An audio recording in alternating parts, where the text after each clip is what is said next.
All right, where are you going to start from?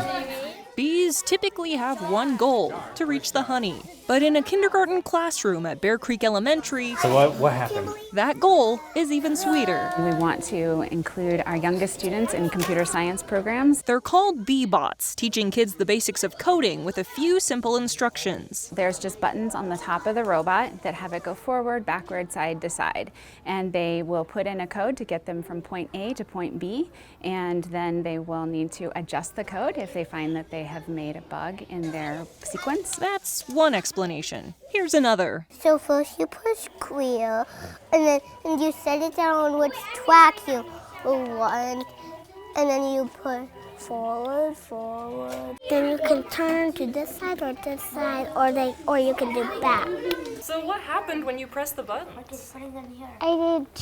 I did too much. Then when it goes like,